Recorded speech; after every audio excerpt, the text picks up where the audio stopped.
अद्रव्यस्यापि कृत्वधिकाराधिकरणम। अद्रव्य माने अधनी अपि, अधनी को भी, धनी नहीं है उसको भी कर्मकांड करने का अधिकार है। अद्रव्यस्यापि कृत्वधिकाराधिकरणम। धन्येव कर्तुतान्योपि धन्येव विधिसार्थ्यतः अन्यो अधिकुरुते द्रव्य माक्षिपेत भुक्तिवत् कर्तुः। धन्येव कर्ता उतान्योपि, धनवान ही कर्मकांड के कर्ता, यज्ञों के कर्ता हो, अथवा अन्य गरीब है लेकिन वो भी कमा वो करके कर सकता है, पैसा इकट्ठा करेगा, उसको भी अधिकार है। पूर्व पक्षी ने विधि की सार्थकता के लिए जैसे आपने वर्णादि का आक्षेप कर लिया, उसी प्रकार से विधि की सार्थकता के लिए धनित्व का भी आक्षेप करना चाहिए।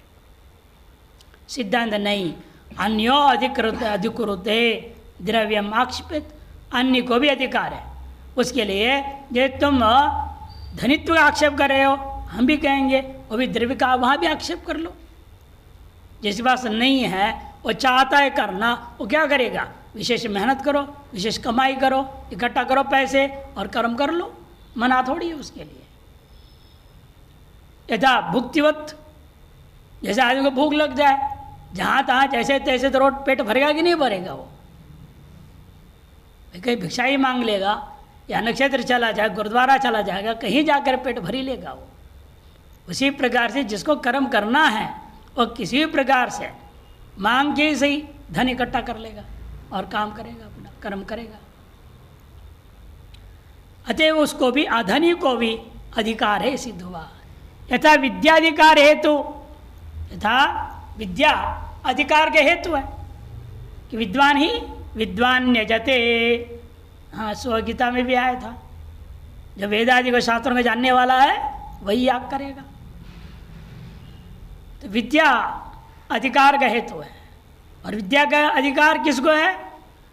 कर्माधिकार के हेतु विद्या, और विद्याधिकार के हेतु कौन बने? वर्ण, वर्णाश्रम व्यवस्था। तथा धनमपि इति धनेन एव यागाधिकार।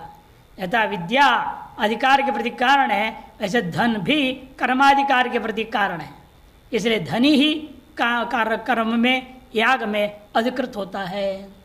तावता विधि नाम सार्थकत्वात्, उन्हीं के द्वारा विधि की सार्थकता भी सिद्ध हो जाता है। विधि अन्यतानुपत्या दरिद्रस्य धनार्जनम आक्षेप्तुम अशक्यम। विधि के अन्यतानुपत्ति के आधार पर दरिद्र के लिए भी धनार्जन पूर्वक कर्माधिकार का आक्षेप आप नहीं कर सकते, पूर्व पक्ष कहता है। तस्मात् शूद्रवत दरिद्रोपि न कर्माधिकारी। शूद्र को जैसे कर्माधिकार नहीं है, दरिद्र को भी कर्माधिकार नहीं है। इति चेत मैवम, धनिक का जो धनार्जन है, याग विधि आक्षिप्त नहीं है। याग करने के लिए वो धनार्जन कर रहा है क्या? आदमी तो धनार्जन अपने अयाशी के लिए करेगा, खाने पीने, घर द्वार बनाने, मकान घोड़ा गाड़ी चाहिए, उन सब के लिए करता है। कर्म के लिए ही कर्माक्षिप्त धनार्जन न के बराबर है।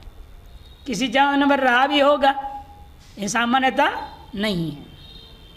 इसे कहते देखो, धनिकस्यापि धनार्जनम न याग विधिर्भिर आक्षिप्तम, न याग विधिभिर आक्षिप्तम। याग विधियों से आक्षिप्त नहीं है ये धनिकत्व।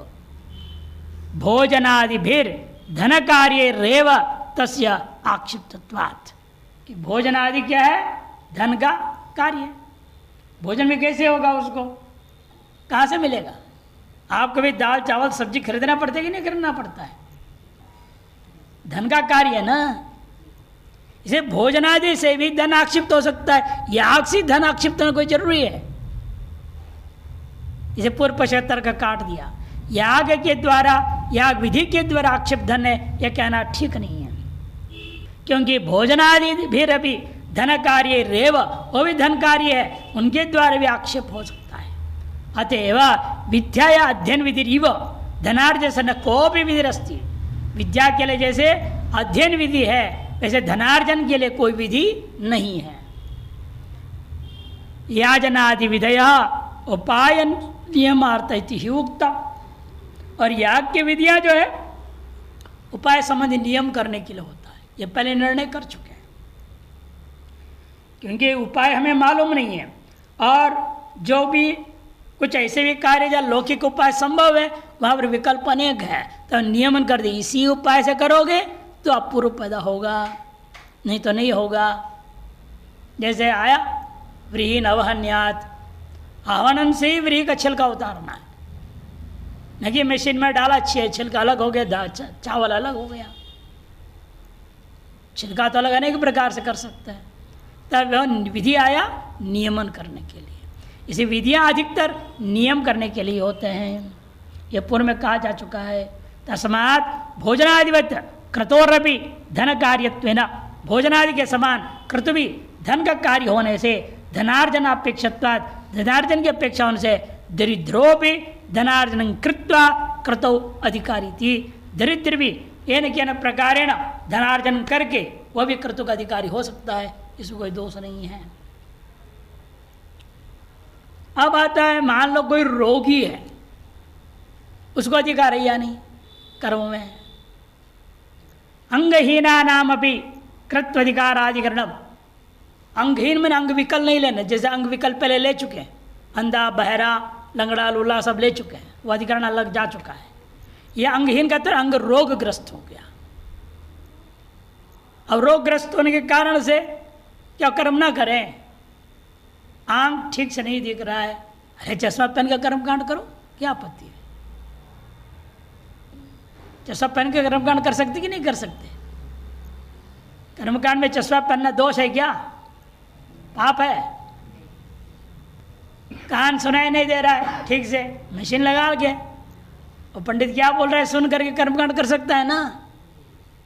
औषधि आदि उपाय है, उपाय से हम रोग का इलाज करके कर्मकांड कर ही सकते हैं, अनेक साधन है हमारे पास, इसे उनको अनधिकार कहना ठीक नहीं।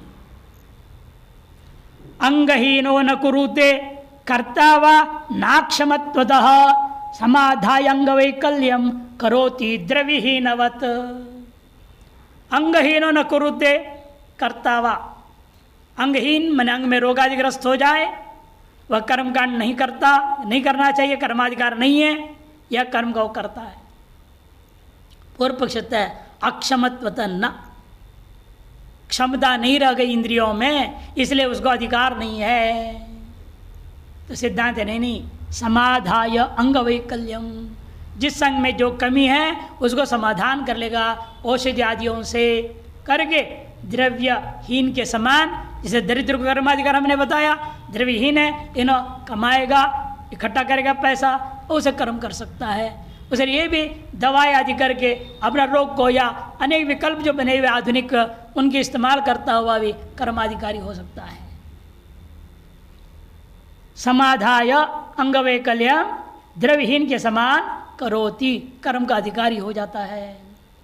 कश्चित अक्षरोगेण आज्यम अवेक्षितुम असमर्थ, किस वजह से आंख में रोग हो गया, दूर का बढ़िया दिख रहा है, ये नजदीक का दिखता नहीं, आज्यावेक्षण कैसे करेगा? नहीं कर पाएगा ना। किसका नजदीक अच्छा दिख रहा है, दूर का नहीं दिखता, वो शादी नहीं करेगा क्या? शादी करने के बाद क्या होता है, दूर का देखना पड़ता है ना। चंद्रमा के बगल में नक्षत्र दिखाते हैं ना, अरुंधति वशिष्ठ का नक्षत्र दिखाते हैं, वो कैसे देखेगा, दूर का दिखता नहीं उसको, इसका तो शादी का अधिकार नहीं है। अरे दो डबल चश्मा डाल के देख लेगा, टेलीस्कोप लगा करके देख लेगा, लेकिन उसका साधन तो है ना, शादी करने से थोड़ी रोकेंगे कोई, तो कर ही लेगा। और उपाय से जो नक्षत्र दर्शन करना है कर लेगा, कर्मकांड का अंग है वो। इससे जो अंग में अक्षी में रोग आदि आ जाए तो आज्यम अवेक्षण करना या नक्षत्र दर्शन करना इत्यादि में असमर्थ हो जाए। अन्यो वात रोग है ना, कोई दूसरा ऐसा है वात रोग हो गया है, उससे बड़े जोड़ों में दर्द, इधर दर्द रहता है, बैठ ही नहीं पाता है, तो अस्वाधीन पादो, अथवा जिसके पैर में लखवासा हो गया, स्वाधीन पैर नहीं रह गया, प्रदक्षिण आदि कैसे करेगा, लठ लेके करना पड़ेगा। यह आजकल से वॉकर आता है, दोनों पैर गड़बड़ा जाए तो उसे पकड़ के चलते हैं। कहते हैं सब जरूरत नहीं है। कर्मादि के पूर्व पक्ष कहता है विष्णु क्रमेशु असमर्थ, जो प्रदक्षिणा कर्म में असमर्थ हो जाएगा इसलिए उसको अधिकार नहीं है। अतो अंगहीन कर्माधिकारी न, इसलिए अंगों में रोग आदि हो जाए उसको कर्माधिकार नहीं थी। चित्मयम धनहीनो यथा धनम संपाद्य अधिकरोति, धनहीन यथा धन संपादन करके कर्माधिकारी हो जाता है। तथा विकलांगोपि औषधादिना वैकल्यम समाधाय अधिकरोतु, विकलांग जो अंगों में वैकल्यता आया है उसको औषधि आदि के द्वारा दूर कर लेगा या अन्य संसाधनों को इस्तेमाल करता दूर कर लेगा और वैकल्य को समाधान करके वो भी कर्माधिकारी हो जाता है। यदि मान लो ऐसा भी रोग है जिसे कोई समाधान ही नहीं, तो अप्रति समाधेय विकलांगा नाम काम्य अनधिकाराधिकरण, उनके लिए काम्य में अधिकार नहीं रहेगा क्यों कुछ अंगों नहीं कर पाएंगे, उनके रोग का समाधान है ही नहीं। रोग के कारण से कई अंगों को नहीं कर पाएंगे ठीक से अनुष्ठान, इसे काम्य में अधिकार नहीं, लेकिन नित्य कर्म उनका अधिकार रहेगा। क्या अंग वैकल्य हो जाए तो भी दोष नहीं, भाई अंतःकरण शुद्ध कम होगा ना। नित्य कर्मों में अंगों में न्यूनता हो जाए दोष नहीं है, फिर अंतःकरण शुद्धि आदि जो फल है उसे थोड़ा कम अंतःकरण शुद्ध होगा। लेकिन काम्य कर्म में एक भी अंग बिगड़ जाए तो फल ही नहीं मिलेगा ना। इसलिए ऐसे लोगों के लिए जो अंगों का सम्यक अनुष्ठान नहीं कर सकते हैं उनका काम्य कर्माधिकार खत्म हो जाता है, एक नित्य कर्माधिकार नष्ट नहीं होता। इसे काम्य उनको अनधिकाराधिकरण अर्थात नित्य अधिकारो अस्ति।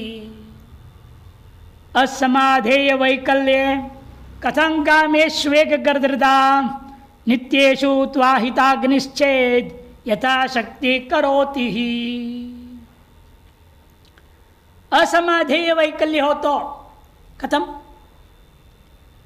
माने शंका इसी में बता दी, कथम माने उनका अधिकार है या नहीं है। कहते काम्येषु एक कर्तृता, काम्य में अनेकांतिक कर्तृत्व होता है, वहां पर एक व्यंग बिगड़ जाए काम्य फल आपको नहीं मिलेगा, इसे काम्य अधिकार नहीं रहेगा। नित्येषु तो किंतु नित्याग में अधिकार रहेगा, किंतु आग ना आहिताग्नि है, वो पहले अंग ठीक थे ना, बाद में तो लखवा हुआ है। पहले अंग जब ठीक थे आहिताग्नि था, नित्य अग्निहोत्र आदि करता ही था, वो अग्नि को नष्ट तो नहीं कर सकता है ना, इसे नित्य कर्मों कर सकता है करे, लेकिन उसमें तो अंग विकल होगा, तो कोई बात नहीं, यथाशक्ति करोति ही, यथाशक्ति वो कर्म कर देगा। कुछ अंग कम हो जाए न कर पाए तो कोई आपत्ति नित्य कर्मों में। कथम इत्यादि न संशय सूचिता, यहाँ विकल्प जो है संशय का नहीं दर्शाया, तो कथम के द्वारा संकेत कर दिया। वैकल्य से समाधातुम अशक्यत्वेन अक्षमत्वाद अत्यंतम अनधिकार एवं चित्तमयवाम। पूर्व पक्ष का कहना है वैकल्य का समाधान नहीं हो सकता, अशक्य होने के कारण से वो सकल अंगों को करने में सक्षम नहीं है, अतः उसको अधिकार बिल्कुल नहीं होगा, किसी भी कर्म में अधिकार नहीं होगा। चित्तमयवाम कामेषु अंग वैकल्य फलासिद्ध है, काम्य पदार्थों में एक भी अंग विकल हो जाए तो फल सिद्धि नहीं हो पाता, अतः मास्तृत्व अधिकार। जैसे काम्य कर्मों में भले ही जिसके रोग आदि हो जाए उनको काम्य कर्म अधिकार भले ही ना हो गए, मास्तु तत्र अधिकार। नित्यानाम तो आहिताग्नि ना त्यक्तुम अशक्यत्व, जो नित्य कर्म जो है आहिताग्नि के द्वारा त्याग करना संभव नहीं है। इसे ईशद अंग लोपम सोड्वापि, थोड़ा बहुत अंग लोप को सहन करके भी नित्येषु अधिकरोति, नित्य में उसका अधिकार अवश्य मानना पड़ेगा। एकादशाधिकरणम आरचेति, 11वां अधिकरण को आरंभ करते हैं। आर्षेय वर्णाधिकरणम, आर्षेय वर्णाधिकरणम, यह विचार करना है, जो वर्ण करना है, एक ऋषि वाला, 2 ऋषि वाला, 3 ऋषि वाला, 4 ऋषि वाला, 5 ऋषि वाला, गोत्र होते ना ऋषि, आपका एक गोत्र है, उसके पिता का माँ का अलग गोत्र हो गया, उससे वह अलग गोत्र हो गया, तो कई होते हैं, दो दो आता है ना, आप विधान परिषद वगैरह में देखे हैं, दो दो को द्वैमुष्यायन कहते हैं। इसने पैदा किया उसने पाला तो भी हो जाए द्वैमुष्यायन, या इसका नहीं हो उसे दूसरे को पत्नी को कहा भाई तुम मेरे लिए पैदा कर देना, वो बच्चा मेरा होगा, वही द्वैमुष्यायन कहा जाता है। उसको दोनों के संपत्ति का अधिकार हो जाता है। ऐसा वर्णन आया है। तो द्विगोत्री भी होते हैं, एक गोत्री भी होते हैं, मैंने एक ऋषि, द्विऋषि, त्रिऋषि, लेकिन यहाँ त्रिऋषि तक स्वीकार्य है, लेकिन 4 और 5 ऋषि वाला अस्वीकार, निषेध कर देंगे। इसे ब्राह्मण चयन करने से पहले उसे पूछना पड़ेगा, तुम एक ऋषि गोत्र वाला हो, द्विऋषि गोत्र हो या त्रिऋषि गोत्र हो। वही निर्णय करने के लिए आरंभ हो रहा है। आर्षे वर्णाधिकरणम विधिर वर्ण एकादा वपि स्यात्रिक एव वा अविशेषात् पक्ष आद्यो वाक्य भेदाय उत्तरः। विधिर वर्णे, वर्ण में जो विधि क्या मानी जाए, एकादो, 1 2 3 4 5 मर्जी, जितना चाहे हो, जैसा भी हो ले लो। त्रिक एव वा, अतः 3 ऋषि वाला अधिक से अधिक, क्यों 3 के अंदर 2 भी आ गए, 1 भी आ गया, अलग से विधि करने की जरूरत नहीं। त्रिक एव वा सिद्धांति, तो पूर्व पक्ष कहते अविशेषाद आद्यो पक्ष, और 1 2 3 से क्या लेना देना है, सब बराबर है। किसी को भी पकड़ो, कर्मकांड करो। अब मिल ही नहीं रहे तो क्या करें, जो मिल गया उसको पकड़ कराना ही पड़ता है, कई बार ऐसा हो जाता है। नहीं नहीं, देखो एक ही वाक्य से 2 2 का विधान करोगे वाक्य में दोष हो जाएगा। इसीलिए उत्तर त्रिक एव।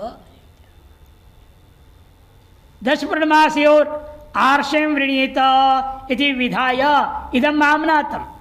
10 प्रणमास प्रकरण में का आर्षे का ही वर्ण करो। जो ऋषि गोत्र वाले कोई आजकल उठपटांग गोत्र पता नहीं क्या क्या गोत्र बोलते, जो ऋषि का नाम ही नहीं है। वो एक है बोला हमारा जो गोत्र है बल शट, बल शट, नहीं बल शट क्या होता है, ये कौन सा ऋषि हुआ। मैंने उससे पूछा भाई तुम क्या ऋषि हैं क्या, वो कोई नहीं, हमारे कोई थे बुजुर्ग, उनका नाम था बलशेट, और उनकी परंपरा के हम लोग इस्लाम में गोत्र बलशेट बोल देते हैं। बताओ कमाल, कोई ऋषि से कोई लेन देन ही नहीं है, पता ही नहीं है। इसे बलशेट को गोत्र बोलने लग गए, हमने पूर्वज का ही नाम को, हाँ भाई नाम को ही गोत्र बना दिया। इसलिए आर्षे ही को देखना पड़ता है, ऐसे कोई पंडित तो हो जाए तो है? उन्हें गोत्र मालूम ही नहीं रहता है ब्राह्मण बच्चों को। आजकल यहाँ आते तो उनको दूसरे बच्चे पढ़े दे रही है, पूछे बोलते हैं भारद्वाज बोलते ना तुम, हाँ इसको तुम वशिष्ठ बोलते हैं ना, तुम ये बोलते हैं ना, पढ़ा देते हैं उसको, और उसको ऐसे बोलने लग जाता है। वो क्या करे, गोत्र पता है ही नहीं। इसलिए आर्षेय वर्णाधिकरण में प्रश्न आ रहा है कि एकम वृणीते, 2 वृणीते, 3 वृणीते, न 4 वृणीते, न 5 अतिवृणीते इति। ये विधि वाक्य है, 1 ऋषि वाला वर्णन कर लो, 2 ऋषि वाले को वर्णन कर लो, 3 ऋषि वाले को वर्णन कर लो, न 4 वृणीते, 4 वाले को वर्णन नहीं करना, 5 का तो अतिक्रमण करना ही नहीं। ऋषि गोत्र प्रवर्तक, ऋषि किसको कहते हैं, जो गोत्र का प्रवर्तक है। कश्यप भरद्वाज आदि ही, कश्यप गोत्र, भरद्वाज गोत्र, वासठ गोत्र इत्यादि अनेकों गोत्र। तत्संबंधी जो पैदा हुआ ब्राह्मण, इसको कहेंगे आर्षेय ब्राह्मण है ये। तम वृणीते कथयति इत्यर्थ, उसे वर्ण करता है, उसे कथन करता है, उच्चारयति इत्यर्थ, उसका उच्चारण करेगा। अमुक गोत्र उत्पन्नो हम, एक गोत्र बोलेगा, अपने एक गोत्र एक ही गोत्र बोलेगा, अमुक गोत्र उत्पन्नो हम। द्विगोत्री है, 2 ऋषि का नाम लेगा, इन दोनों से उत्पन्न हुए, हमारी वंश परंपरा है। कश्यप गोत्रो हम, देखो बता दिया, भारद्वाज गोत्रो हम इति तद उच्चारण, ऐसे उच्चारण करा करेगा। एकम आर्षयम उच्चारयति, तत्र उदाहरणम दो आर्षयम उच्चारयति, इस प्रकार से उनके उदाहरण दिखा दिया। जब कश्यप गोत्रोहम बोलेगा, भारद्वाज गोत्रोहम एक एक ही बोल रहा है, वहाँ एक आर्षय का उच्चारण कर रहा है, उसके उदाहरण हो गए। इसी प्रकार से दो के लिए उदाहरण दे रहे, उपपन्यु, उपमन्यु, वचट गोत्रोहम इत्यादि। तीन आर्षयान उच्चारति, तीन आर्षयों का उच्चारण भी इस प्रकार से होता है, आंग्रस, भारस्पति, भारद्वाज गोत्रोहम इत्यादि। न तो चतुर आर्षय उच्चारेत, और चार आर्षय आदि का उच्चारण करना ही नहीं है, उसको वर्ण ही नहीं करना, नहीं तो तब ना बोलेगा। इसे पहले से जानकारी लो, उसको वर्णी मत तक उच्चारण ना कर सके वो, वहाँ बोलना पड़ता है अमुक गोत्र उत्पन्न अर्चकेन, अर्चक के द्वारा मैं अमुक गोत्र उत्पन्न यजमान यह कर्म करता हूँ, संकल्प में बोलना पड़ता है। अर्चक का भी नाम गोत्र बोलना चाहिए, अधिकतर बोलते ही नहीं है। ये संध्या का संकल्प आदमी होता नहीं ना, अलग कोई अर्चक तो होता नहीं, खुद ही कर रहे हैं हम, सेवा नहीं होता है, वही संकल्प रटे हुए रहते हैं, वहाँ भी कर्मकांड वही बोलने लग जाते। अरे भाई ऐसे कैसे बोल रहे हो, तुम तो अर्चक हो, तुम खुद थोड़ी कर रहे हो कर्मकांड, तुमको वर्णो कर रहे हैं, इधर वर्णी भी मांग रहे हो और खुद यजमान भी बन जा रहे हो, ये कैसे उल्टा काम है भाई। फिर मुझे इसे संकल्प छाप के देता हूँ, ये पाठ करो, तो वो रख करके पाठ करते हैं। हमने विधि के लिए पुस्तक भी दिया, पहली बार हमारे यहाँ कर रहे थे, हमने पुस्तक भेज दिया, ये पुस्तक पढ़ लो, इस विधि समझ लो, उस हिसाब से हम क्या करना है। भले अपनी मर्जी से करें, हमने अपना कर्तव्य किया है, हम टोकते नहीं, बाकी तुम जाने तेरे कर्म जाने। पंच आर्षयान अतिक्रम्य षडादीन आर्षयान नैव उच्चारित इत्यर्थ। पंच आर्षय आदियों का अतिक्रमण करते षडादि आर्षयों का तो कभी उच्चारण करना ही नहीं चाहिए इत्यर्थ। तत्र एकार्षय द्व्यार्षय त्र्यार्षय वाक्येषु विशेष अविशेषात् विशेष दर्शनात्, विशेष अदर्शनात् या विशेष दर्शनात् वा एकम वृणीत इत्यादय त्रयोपि विधेय विषय इति चेत मैव। कहते इसलिए एक आर्ष द्व्यार्ष त्र्यार्ष तक में तो वहाँ विधियों में विशेष अदर्शन होने से विषय कहा नहीं है, वहाँ कुछ भी वहाँ विकल्प भी नहीं कहा है, अतएव जो है मर्जी है आपकी, एक दो तीन किसी को भी विषय बना सकते हैं। त्रयोपि विषय इति चेत मैवम, वाक्य भेद प्रसंगात दोष दे दिया। तत्परिहाराय त्रीन विनिदित्य सैव विदित्वम अस्तु, इस वाक्य दोष परिहार करने के लिए त्रीन विनित इतने को विधि मान लो। फिर एकम वृणित को क्या होगा, एकम वृणित दो वृणित इत्येतदुभयम अवयुत्य अनुवादेन स्थावकम। उनका जो है वास्तव में क्या है, वो तीन के अंतर्गत दो भी है एक भी है, उनको एक अवयुत्य अप्रशस्य रूपेण उनको और लेंगे, और उसके बाद प्रशंसा किसी करेंगे, तीन का प्रशंसा कर देंगे। अनुवादेन स्थावकम भवति।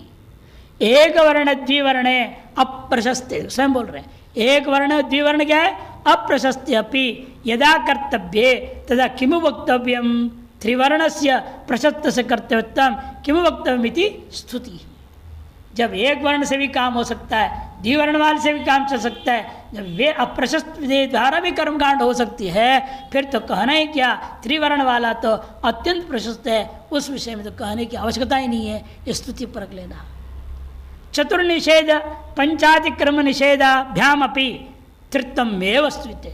चार का निषेध करना, पंचातिक्रम का निषेध करना, ये भी सब क्या है, तृत्व की स्तुति के लिए कहा जा रहा है। न चतयोर निषेधो विधातव्य, नहीं तो इनका निषेध करने के विधान की क्या जरूरत थी। प्रसक्ति अभावादेव तद प्रवृत्त है, क्योंकि चार पांच की प्रसक्ति नहीं थी, उनकी प्रवृत्ति होती ही नहीं। तीन तक का ही विधि होता, चार के लिए काउंट जाएगा, विधि है ही नहीं जो जाएगा ही नहीं, फिर निषेध करना व्यर्थ है। तो निषेध करने का तात्पर्य क्या है, तीन का स्तुति मानना पड़ेगा। चतुरादयो अत्यंत विलंबकारित्वाद अप्रशस्ता, कि चतुर्थादि चतुरादि जो है अत्यंत विलंब का कारण बन जाएगा। चार चार नाम बोलेगा, यही चार गोत्र वाला मैं हूँ, जितना लंबा बोलना पड़ेगा ना उसको, तीन ही भारी है। हाँ, प्रवर बोले सब बोले विलंब हो जाएगा ना उसमें। प्रत्येक प्रवर, वेद, शाखा सारी चीज बोलनी पड़ेगी।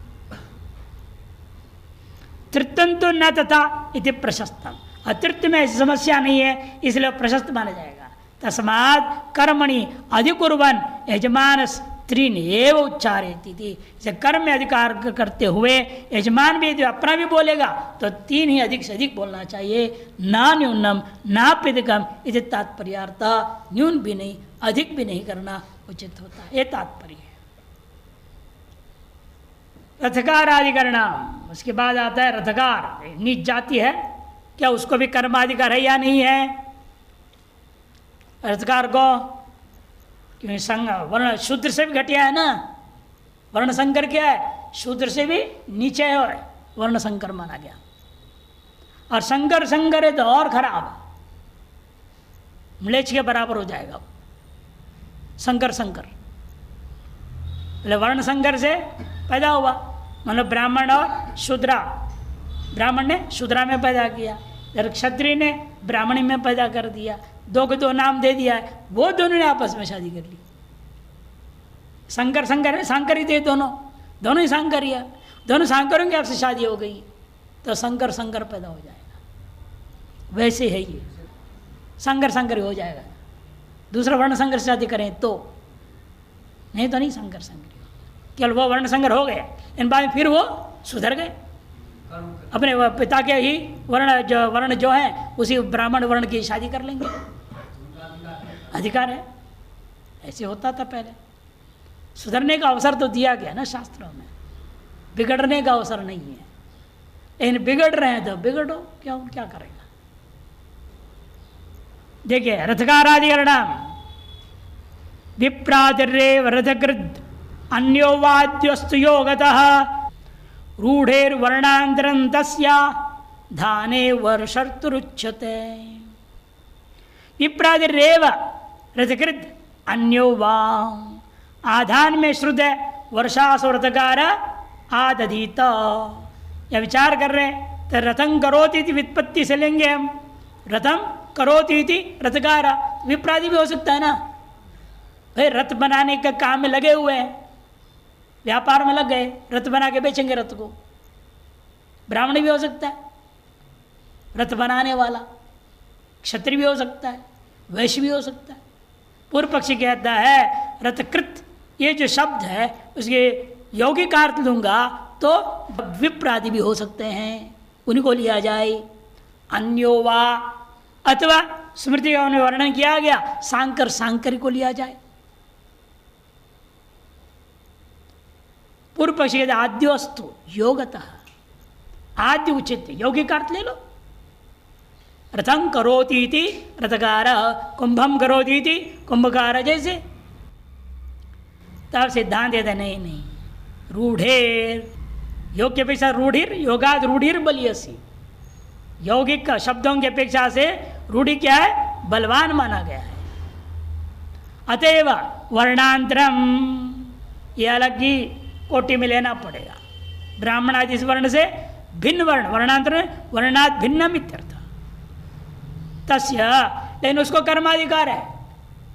क्यों? उसको वर्षा ऋतु में अग्नि आधान करने के लिए विधि है। जब अग्नि आधान करने की विधि है, जब अग्नि आधान कर रहा है तो अवश्य उसको कर्म अधिकार मानना पड़ेगा। अग्नि आधान है तो कर्माधिकार है, जिनका कहना है। आधाने वर्षा ऋतुर उच्चते हैं, आधाने श्रूयते वर्षासु रथकार आदधीत इति। वर्षा ऋतु में रथकार जाति वाला अग्नि आधान करें। तत्र रथं करोति इति व्युत्पत्त्या त्रैवर्णिको रथकार, रथं करोति व्युत्पत्ति के आधार पर योगी का अर्थ ले लूंगा, त्रैवर्णिको रथकार सबसे ले लूंगा। यदि चेत सिद्धांत कहते हैं संकीर्ण जाति विशेषे रूढ़त्वात्, संकीर्ण जाति विशेष में यह रूढ़ है। कौन है संकीर्ण जाति? देखो सुना रहे, वैश्यायाम क्षत्रियाद उत्पन्नो माहिष्य, वैश्या स्त्री है, क्षत्रिय पुरुष है। क्षत्रिय पुरुष ने वैश्य स्त्री के साथ संबंध करके पैदा किया बच्चे को माहिष्य जाति कहा जाएगा। और शूद्रा में वैश्य से उत्पन्न हुआ, शूद्रायाम वैश्याद उत्पन्ना करणी जाति कहा जाएगा उसको। वैश्य पुरुष था, शूद्रा स्त्री थी, उसे पैदा किया, उस जाति को करणी कहा जाएगा। अब उस करणी में लड़की पैदा हुई कोई, वैश्य जब शूद्रा से संबंध किया, जो लड़की पैदा हुई, उस लड़की से शादी किसने करा?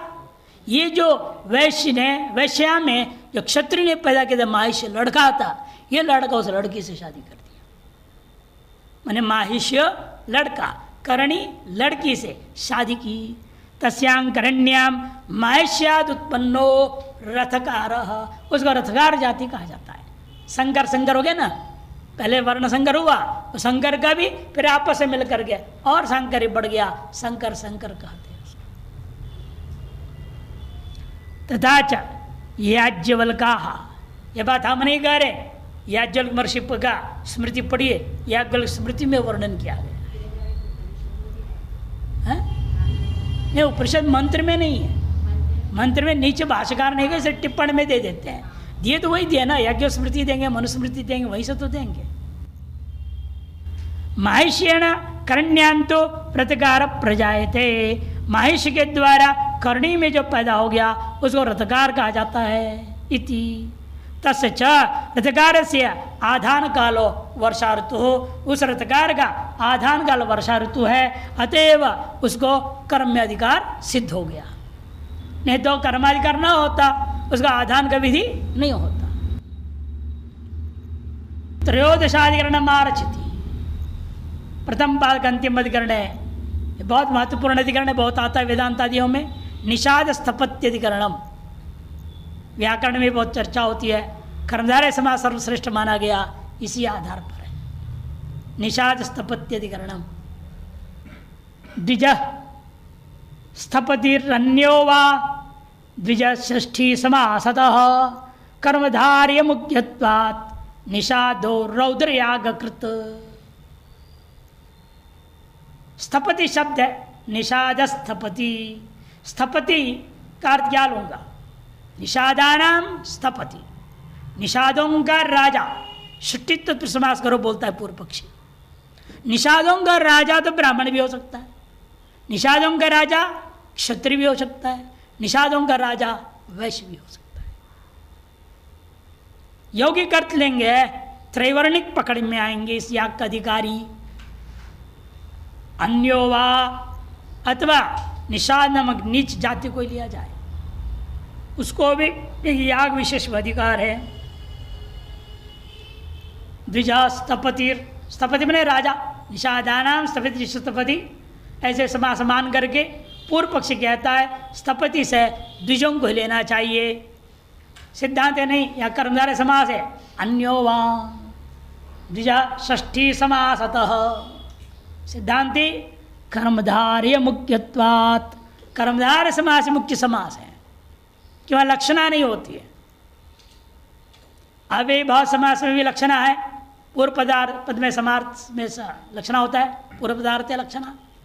तत्पुरुष समास में उत्तर पदार्थ लक्षणा, बहुवीर समास और खराब अन्य पदार्थ लक्षणा है कि नहीं। द्वंद्व समास से वह पदार्थ प्रधान होता है, और यहाँ एक ही पदार्थ प्रधान होता है कर्मधारय में। विशेषण विशेष भाव से एक पदार्थी ग्रहण होता है, दो पदार्थ पे नहीं होता। इसलिए कर्मधारय समास सर्वश्रेष्ठ समास है, एक पदार्थ बोधक होने से। अन्य अनाश्रित होते हुए बिना लक्षणा के स्वावर्ती पदार्थों से ही एक पदार्थ का बोध करा दिया, इसे कर्मधारय समास मुख्य है।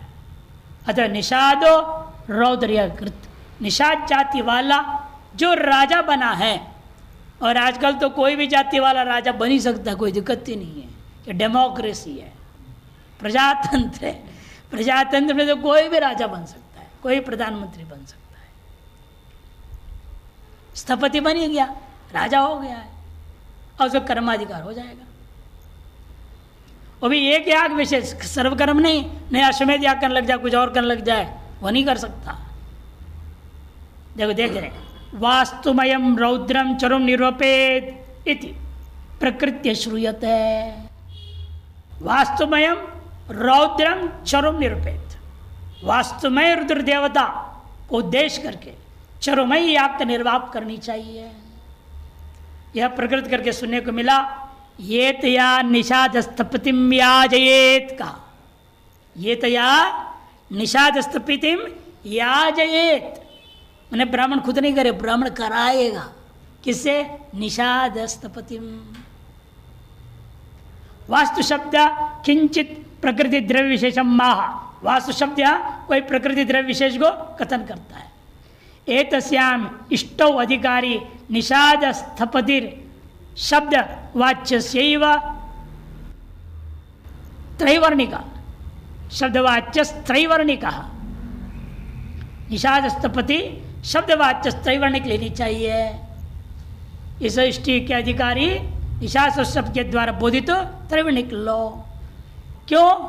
कुतः पूछा, कुतः निषादानां स्थपतिरिति षष्ठी समासस्य त्रैवर्णिके संभवात्, निषादों का जो स्थपति है ऐसा ही षष्ठी समास कर दूंगा तो त्रैवर्णिक में भी घटाया जा सकता है। तस्य च अधित वेदत्वेन, और वैसे भी वेदों का पढ़ा लिखा है वो, उसको स्वतः अधिकार तो है ही। विद्या संभवाच्च यदि चेत वैवं, ऐसे मत कहो। निषादश्च असौ स्थपतिश्चेति कर्मधारय समासस्य मुख्यत्वात्, कर्मधारय समास ही मुख्य है। षष्ठी समास है, क्यों मुख्य है? हेतु दे रहे, षष्ठी समास हेतु संकीर्ण जाति विशेष वाच्यना निषाद शब्देन तत्संबंध उपलक्ष्येत। षष्ठी समास में तो संकीर्ण जाति विशेष जो निषाद है तदवाचक शब्द हो गया निषाद शब्द, उससे तत्संबंध से उपलक्षित करना पड़ेगा, लक्षणा से ले जानी पड़ेगी त्रैवर्णिकों में। उत्तर पदार्थ में लक्षणा होता है तत्पर समास में। न त्वयं कर्मधारय दोषोस्ति, और ये लक्षणारूपी दोष कर्मधारय समास में नहीं है। ततः तात्कालिक आचार्य उपदेशादि ना, ये समस्या है। निषाद तो पढ़ा लिखा है नहीं वेद आदि, उसे कर्मकांड कैसे कराएगा ब्राह्मण? उसको कुछ पता ही नहीं कर्म का। तब दे क्या करना चाहिए? तात्कालिक आचार्योपदेशादि ना, उसी समय जो निषाद होते हुए जो राजा है संपन्न है, वही याग करना चाह रहा है, ब्राह्मणों को बुला ले और कहें हमारे लिए आप लोग से एक आचार्य बन जाओ। और वास्तव में रुद्र देवता जो याग है इसमें जो यजमान संबंधी मंत्र है वो मंत्र हमें बता दो और पूरे कर्म समझा दो। ऐसे ऐसे कर्मकांड होगा, इसमें तुम्हारा कर्म ये है, तुम्हें ये मंत्र बोलना होगा, उतनी मुझे सुना देना, तैयार कर देना। तात्कालिक आचार्य के उपदेश के द्वारा विद्यां संपाद्य, उस याग संबंधी विद्या को प्राप्त करके धनी को निषादो रौद्र यागम कुर्यात, धनिक को जो निषाद है और रुद्र याग करें। इस प्रकार से निर्णय हुआ। कर्मधारय समास के आधार पर निषाद जाति वाले को भी एक कर्म विशेष में अधिकार प्राप्त हो गया। यदि माधवीय जैमिनी न्यायमाला विस्तरे षष्ठस्य अध्यायस्य प्रथम पाद, इसीलिए माधवीय जैमिनी न्यायमाला विस्तार में छठा अध्याय का पहला पाद पूरा हो जाता है। इसके बाद द्वितीय पाद आरंभ होगा, तो कल देखते हैं।